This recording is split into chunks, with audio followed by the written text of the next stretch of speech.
మా నాన్నగారికి అంత ఆయాసం వచ్చి అంత ఎమర్జెన్సీ టైంలో కూడా ఒక మగ పిల్లాళ్ళ తిరిగిన పోయి మొత్తం కనుక్కోండి. ఏ మెడికల్ షాప్లో కానీ ఎక్కడ హాస్పిటల్లో కానీ నా ఫోటో చూపియండి. మీరు దమ్మున్న మగాళ్ళు అయితే. నాకు ఎక్కడైనా అబార్షన్లు అయినాయా, ఎక్కడైనా ట్యాబ్లెట్లు తీసుకున్నానా, ఎక్కడైనా యూజ్ చేసినానా అని ఇల్లు ఆఫీసు వస్తే మా అమ్మ నాన్న అంతే. ఏ కొంపలల్లో ఈ సున్నిపెట్ట కొంపలల్లో కొంపలల్లో కూడా నేను ఫంక్షన్లకు పోలే. ఎక్కడ నేను తినిన దాఖలాలే లేవు. అట్లా పెంచినారు నన్ను ఇంట్లో. సర్కమటెన్సెస్ మా డాడీకి ఆయాసం రావడం, నన్ను జాబుకు పంపించడం, నాకు జాబ్ రావడం అన్నీ జరిగినాయి చిన్న వయసులో. ఏంది ఇది? ఎప్పటికి ఇంకా ఇన్ని బాధలా, ఇన్ని కష్టాలా? తల్లిదండ్రి సచ్చినారని ఏడవాలా, లేకుంటే వీళ్ళ కోసం ఏడ్చి సావాలా? నేను మీరేసే నీలాప నిందలకి ఏడ్చి సావాలా?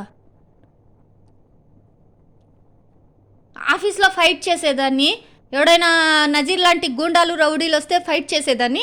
మళ్ళీ తర్వాత ఇప్పుడు మళ్ళీ నాకు ఈ 3 ఏళ్లలో ఈ నజీర్ లాంటి లుచ్చాగాడు, ఆ చెప్పుల షాప్ లాంటి గౌసు లుచ్చాగాడు, ఆ బషీర్ లాంటి లుచ్చాగాడు, ఆటో డ్రైవర్ గాడు, ఈ అమాలి భాషగాడు లుచ్చాగాళ్ళు నా కొడుకులతో ఫైట్ చేయాల్సి వస్తుంది నాకు.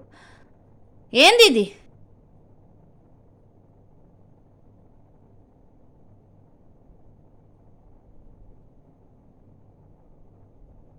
తెలిస్తే తెలిసినట్లు మాట్లాడండి, తెలియకుంటే తెలియకుంటూ మాట్లాడద్దు.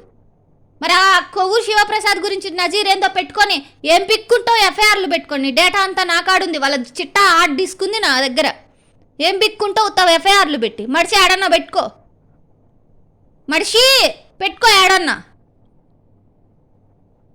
వాడికి 10th క్లాస్లోనే వేణుగోపాల్ రెడ్డి అంకులు ఉండగానే కంకర్రాళ్ళు సిమెంట్ వేసి మొత్తం నున్నగా చేసి వాడి బాడీని పాలిష్. ఇంకా నీకు చేసే మంచి ఎస్ఐసిఐ దొరకలే. ఎప్పుడు దొరుకుతారు, మంచి పాలిష్ చేస్తారు నజీర్కి, చెప్పుల షాప్ గౌస్కి, ఆ బషీర్ గాడికి, ఈ సైసాకి పాలిష్ చేసే మంచి డిపార్ట్మెంట్ వాళ్ళు ఎవరు దొరకలే. వస్తుంది, అది కూడా వస్తుంది ఏ రోజో ఒక రోజు. ఎవరు లేరని నాకు రెచ్చిపోతున్నారు. రెచ్చిపోయినా